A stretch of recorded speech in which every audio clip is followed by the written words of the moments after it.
Hello friends, मैं हूं अर्पित और आपका स्वागत है लॉर्ड्स ऑफ लिटरेचर पर। दोस्तों, आज हम जिस पोएम की समरी और क्रिटिकल अप्रिसिएशन डिस्कस करेंगे वो है जॉन डन की ए वैलिडिक्शन फॉरबिडिंग मॉर्निंग। इस पोएम पर ऑलरेडी मैंने एक वीडियो बनाया हुआ है जिसका लिंक मैं यहाँ डिस्क्रिप्शन बॉक्स में शेयर कर रहा हूँ। आप पहले उस वीडियो को ज़रूर देख लीजिएगा क्योंकि तभी आपको ये पोएम अच्छी तरह से समझ में आएगी। तो आइए चलिए शुरू करते हैं इस वीडियो को और इसकी समरी से शुरुआत करते हैं।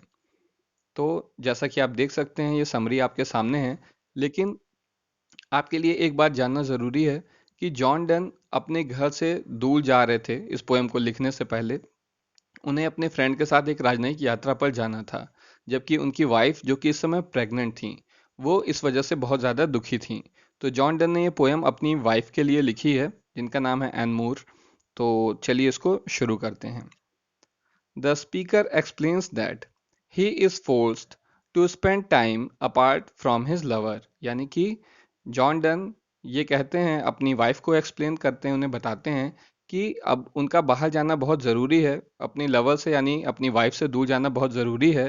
बट बिफोर ही लीव्स, लेकिन इसके पहले कि वो जाएं, ही टेल्स हर, वो उन्हें बताते हैं that their farewell should not be the occasion for mourning and sorrow. कि उनका ये जो फेयरवेल है, उनकी ये जो विदाई है, वो ओकेजन नहीं बनना चाहिए मॉर्निंग और सॉरो का, यानी कि रोने धोने विलाप करने और दुख का कारण नहीं बनना चाहिए। In the same way that virtuous man die mildly without complaint. ठीक उसी तरह जिस तरह जो गुणी लोग होते हैं, जो वर्चुअस लोग होते हैं, वो इस दुनिया से चले जाते हैं, यानी उनकी डेथ हो जाती है बिना किसी कंप्लेंट के, यानी वो बिना किसी शिकायत के इस दुनिया से खुशी खुशी चले जाते हैं। उसी तरह से हमें भी बिना किसी कंप्लेंट के विदा हो जाना चाहिए। He says, so they should live without tear floods and sigh tempest। tempest का मतलब होता है तूफान। तो वो अपनी वाइफ से कह रहे हैं कि इसीलिए हमें किस तरह से विदा होना चाहिए, बिना टीयर फ्लड्स के, यानी हमें बिना जो है इतने आंसू बहाने चाहिए कि उनकी बाढ़ आ जाए। तो ये हाइपर बोल है कि बिना टीयर फ्लड्स के, और साई टेम्पेस्ट मतलब ऐसी आहें भरें जिससे तूफान आ जाए। तो हमें ऐसा कुछ नहीं करना चाहिए for to publicly announce their feelings, क्योंकि अगर हम ऐसा करेंगे तो ऐसा करके हम अपनी फीलिंग्स को, अपने प्यार को पब्लिकली अनाउंस करेंगे, यानी सारी दुनिया को दिखाएंगे कि हमारा प्यार कैसा है। इन सच अ वे वुड प्रोफेन देयर लव। और इस तरह से हम एक तरह से अपमानित करेंगे अपने प्रेम को। प्रोफेन का मतलब होता है अशुद्ध या अपवित्र करना। तो अगर हम इस तरह से रोएंगे धोएंगे दुनिया के सामने और अपना प्यार के बारे में उनको बताएंगे, तो ये हमारे लिए अपने प्यार को अपमानित करना या अपवित्र करना होगा, इसीलिए हमें ऐसा नहीं करना चाहिए। आगे देखते हैं। The speaker says that when the earth moves it brings harms and fear. तो यहाँ पर देखिए, इन्होंने एक बहुत ही अजीब मेटाफर का इस्तेमाल किया है कि जब जो है धरती मूव होती है, यानी जब भूकंप वगैरह आता है, भूकंप आता है, तो उससे क्या होता है, इससे हार्म होता है, नुकसान होता है, घर इमारतें वगैरह गिर जाती हैं और लोग डरते हैं, उन्हें डर लगता है। तो इसी तरह से धरती का मूव करना जो है वो लाता है harms and fear. But when the sphere experience trepidation through the impact is greater, it is also innocent. लेकिन जब जो है धरती पूरा चक्कर लगाती है इस सूरज का पूरे सोलर सिस्टम में, तो तब क्या होता है, तब तो भूकंप में क्या होता है, भूकंप में तो धरती बस अपनी जगह पर थोड़ा सा हिलती है, लेकिन उसकी तुलना में जब धरती सूरज का चक्कर लगाती है तो वो मूवमेंट बहुत ज़्यादा बड़ा है। लेकिन उसके बावजूद ये इनोसेंट होता है। कैसे इनोसेंट होता है? क्योंकि इससे किसी को कोई नुकसान नहीं होता, कोई डरता नहीं है, हाल यहाँ तक कि लोगों को पता भी नहीं चलता। तो कहने का मतलब ये है कि जो बहुत बड़ी बड़ी चीज़ें होती हैं वो इनोसेंट होती हैं, उनसे किसी को नुकसान नहीं होता। लेकिन जो छोटी मोटी चीज़ें होती हैं वो दुनिया को ज़्यादा प्रभावित करती हैं। तो इसीलिए हमारा प्यार जो कि बहुत बड़ा है, तो हमें भी उसे शांति से यहाँ से विदा हो जाना चाहिए। कोई रोना धोना या आंसुओं का सैलाब और आहों का तूफान, ऐसी चीज़ें नहीं लानी चाहिए। The love of dull sublunary lovers can not survive separation. Sublunary का मतलब होता है सांसारिक, इस दुनिया के। तो यहाँ पर ऐसे सामान्य लोगों की बात हो रही है, सांसारिक प्रेम की बात हो रही है कि वो सेपरेशन जो है नहीं सरवाइव कर सकते हैं, वो सेपरेशन को नहीं बर्दाश्त कर सकते हैं। क्यों नहीं कर सकते हैं? But it removes that which constitutes the love itself. इसकी वजह यह है, जो सामान्य प्रेमी होते हैं वो सेपरेशन को इस वजह से बर्दाश्त नहीं कर पाते हैं क्योंकि सेपरेशन उन चीज़ों को ही खत्म कर देता है जिन पर उनका प्रेम आधारित होता है। देखिए, यहाँ कहने का मतलब ये है कि जो सामान्य प्रेमी होते हैं, जो सामान्य लोग होते हैं, उनका प्रेम उनके शरीर पर आधारित होता है। तो सेपरेशन पे जब उनका शरीर एक दूसरे के साथ नहीं होता है, तो इस वजह से वो चीज़ें ही खत्म हो जाती हैं जिन पर उनका लव बेस्ड होता है। तो इसी वजह से उन लोग सेपरेशन को बर्दाश्त नहीं कर सकते। But the love he shares with his beloved is so refined and inter assured of the mind. लेकिन ही का मतलब है जॉन डन, और लवर का बिलव्ड का मतलब है कि उनकी वाइफ। तो हालांकि सामान्य लोगों के प्यार के बारे में तो इन्होंने बताया, लेकिन हमारा प्रेम, यानी कि जॉन डन और उनकी वाइफ का प्रेम कैसा है, वो इतना रिफाइंड है। रिफाइंड मतलब परिष्कृत है, इतना अच्छा है और इतना इंटर एश्योर्ड ऑफ माइंड है, यानी मन से जुड़ा हुआ प्रेम है, आत्मा का प्यार है। That they need not worry about missing eyes lips and hands, कि उन्हें फिक्र ही नहीं है किस बात की, कि वो मिस करें आंखों को, होठों को और हाथों को, यानी एक दूसरे के स्पर्श को, किसेस को और आंखों को मिस करें, ऐसी कोई उनको दिक्कत ही नहीं होगी क्योंकि उनका प्रेम जो है वो शारीरिक प्रेम नहीं है, बल्कि वो मन का प्यार है। तो इस वजह से सेपरेशन का उसके ऊपर कोई असर नहीं पड़ेगा। आगे देखते हैं। Though he must go, their souls are still one. और हालांकि जॉन डन अगर वहां से चले भी जाएंगे, फिर भी उनकी जो सोल है, उनकी जो आत्मा है, उन दोनों की वो एक ही है। एंड देयर फोर, और इस वजह से they are not enduring a breach, उनके बीच में कोई भी दरार पैदा नहीं होगी या उनका संबंध या उनका प्यार नहीं टूटेगा। They are experiencing and expansion, बल्कि उसमें विस्तार होगा। किस तरह से विस्तार होगा? In the same way that gold can be stretched by beating it to airy thinness, ठीक उसी तरह से उनके प्यार में विस्तार होगा उनके चले जाने के बाद। जिस तरह से अगर सोने को, गोल्ड को हथौड़ी से पीटा जाता है तो वो टूटता नहीं है, बल्कि केवल फैलता जाता है और एक गोल्ड की पतली सी परत बन जाती है जो मिठाइयों वगैरह पे लगाई भी जाती है।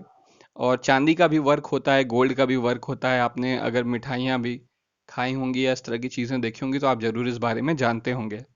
तो ये कह रहे हैं कि जिस तरह से सोना फैल जाता है, उसका विस्तार होता है, एक्सपेंशन होता है, लेकिन वो टूटता नहीं है, ठीक उसी तरह से मेरे जाने के बाद भी हमारा प्रेम का विस्तार होगा, वो टूटेगा नहीं, खत्म नहीं होगा, हमारे बीच कोई दरार नहीं आएगी। The soul they share will simply stretch to take in all the space between them. और उन दोनों की जो कॉमन आत्मा है, जो ये कह रहे हैं कि हमारी आत्मा केवल एक ही है, तो वो इस तरह से फैल जाएगी, उनके बीच में जितना भी स्पेस है उसमें वो आत्मा फैल जाएगी, यानी उनका प्रेम जो है उतना फैलकर विस्तृत हो जाएगा।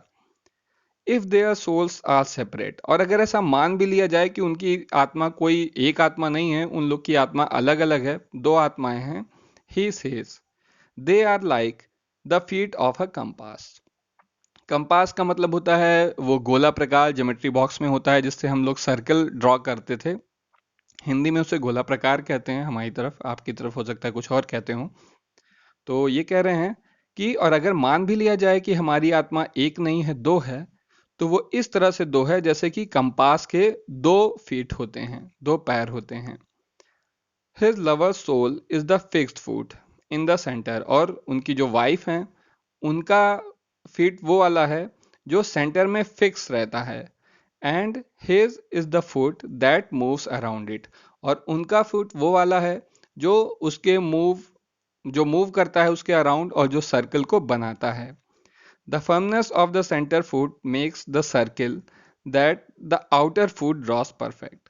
और जो सेंटर फुट की जो फर्मनेस होती है, फर्मनेस मतलब दृढ़ता होती है, वो जितनी मजबूती से सेंटर में टिका रहता है, उतने ही अच्छी तरह से जो आउटर फुट होता है वो उतने ही परफेक्टली सर्किल को ड्रॉ करता है। और यही बात उन्होंने पोएम में क्या लिखी हुई है, ये यहाँ पर दी है कि thy firmness makes my circle just, कि तुम्हारी जो दृढ़ता है, तुम्हारी जो फर्मनेस है वो मेरे सर्कल को जस्ट बनाती है, यानी मुझे रास्ते से हटने नहीं देती है। And makes me in where I began, और आखिर में मैं वहीं आ जाता हूँ जहाँ पर से मैंने शुरुआत की थी। देखिए, आपसे मैं एक बार फिर कह रहा हूँ कि आप वो वाला वीडियो ज़रूर देख लीजिएगा इस पोएम का। ये बहुत ही डिफ़िकल्ट पोएम है और बहुत इंटरेस्टिंग पोएम भी है। तो अगर आप उस वीडियो को देखे रहेंगे तभी आपको इसकी समरी और क्रिटिकल अप्रिसिएशन अच्छी तरह से समझ में आएगा। तो आइए चलिए आगे देखते हैं, अब इसका क्रिटिकल अप्रिसिएशन डिस्कस करेंगे। A Valediction Forbidding Morning is one of Donne's most famous and simplest poem। यानी कि ये पोएम जो है वैलिडिक्शन, ये जॉन डन की सबसे ज़्यादा फेमस और सिंपल पोएम है। देखिए, जॉन डन को बहुत डिफ़िकल्ट पोएम लिखने के लिए जाना जाता है, लेकिन ये पोएम उतनी डिफ़िकल्ट नहीं है। हालांकि ये सच में ज़्यादा डिफ़िकल्ट ही नहीं है, इसमें इन्होंने काफ़ी स्ट्रेट बातें की हैं। तो यही यही यहाँ पर कहा गया है कि ये उनकी सबसे ज़्यादा फेमस और सबसे ज़्यादा सिंपल पोएम्स में से है, and also probably his most direct statement on his ideal of spiritual love। और शायद ये उनकी सबसे ज़्यादा डायरेक्ट स्टेटमेंट है उनका जो आइडियल स्पिरिचुअल लव है उसके ऊपर। यानी उन्होंने अपनी बात को सीधे तरीके से कहा है, बिना बहुत ज़्यादा घुमाए फिराए।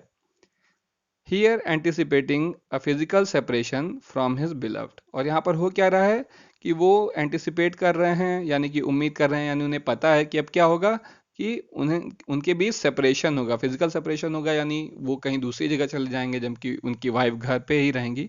तो उन दोनों के बीच एक तरीके का फिजिकल सेपरेशन होने वाला है।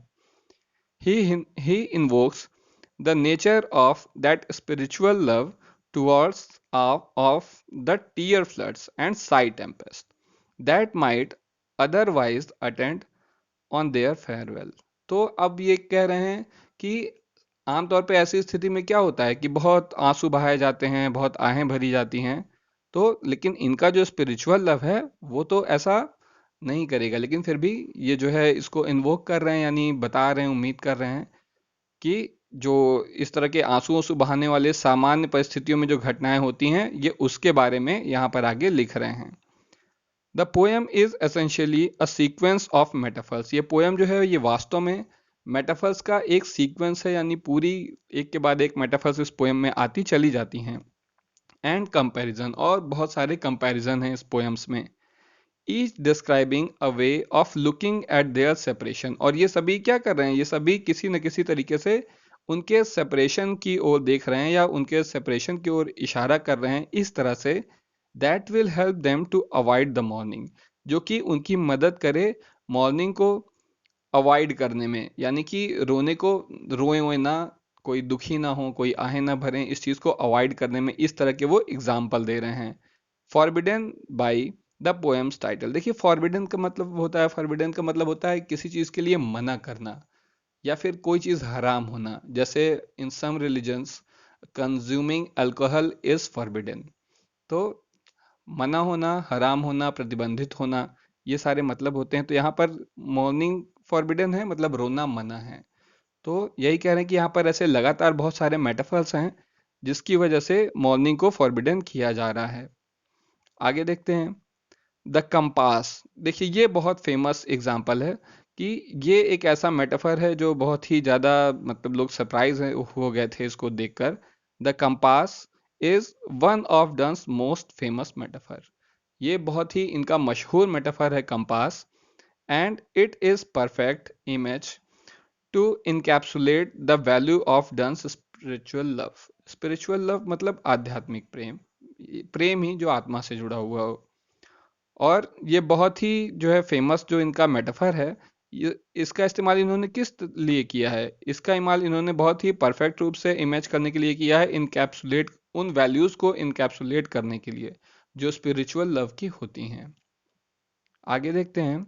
और वो क्या है values, which is balanced, symmetrical, intellectual, serious and beautiful in its polished simplicity. तो ये इस तरह से बहुत ही पॉलिश्ड पोएम है, बहुत इंटेलेक्चुअल सीरियस पोएम है और बहुत ही खूबसूरती से इस मेटाफर का इस्तेमाल करके उन्होंने इसे बनाया है। आगे देखते हैं। यहाँ पर हम इस पोएम की फॉर्म की बात करेंगे। The 9 stanza of this valediction are quite simple compare to many of Donne's poem. देखिए, यही बात फिर से कही गई है कि अगर डन की दूसरी पोएम से तुलना करी जाए तो 9 स्टैंजा की ये जो पोएम है वैलिडिक्शन, ये काफ़ी सिंपल है। Which utilize strange metrical patterns overlaid jarringly on regular rhyme scheme. यहाँ पर उनकी अदर पोएम की बात करी जा रही है कि उनकी जो दूसरी पोएम है वो स्ट्रेंज मेट्रिकल पैटर्न को फॉलो करती हैं और जैरिंगली ऑन रेगुलर राइम स्कीम में होती हैं। ओवरलेड मतलब बहुत ज़्यादा भरी हुई, तो बहुत ही मतलब कठिन किस्म की जो पोएम्स होती हैं उनके बजाय ये पोएम काफ़ी सिंपल है। Here each 4 line stanza is quite unadorned. Unadorned का मतलब होता है सादा, सिंपल, यानी कि जिसमें बहुत ज़्यादा अलंकारों का इस्तेमाल ना किया गया हो। तो हर 4 लाइन का ये जो स्टैंजा है, टोटल इसमें 9 स्टैंजा हैं, ये काफ़ी सिंपल हैं। With an A B rhyme scheme, और इसमें किस राइम स्कीम का इस्तेमाल किया गया है? ए बी का। And an iambic tetrameter meter, और कौन से मीटर का इस्तेमाल हुआ है? आयम्बिक टेट्रामीटर का इस्तेमाल हुआ है। तो दोस्तों, उम्मीद है कि ये वीडियो आपको ज़रूर पसंद आया होगा और आपने अब तक ये चैनल भी सब्सक्राइब कर लिया होगा। अगर नहीं किया है तो अभी कर सकते हैं, और अगर किसी टॉपिक पर आप वीडियो चाहते हैं तो मुझे कमेंट बॉक्स में कमेंट करके बता सकते हैं। आज के लिए बस इतना ही।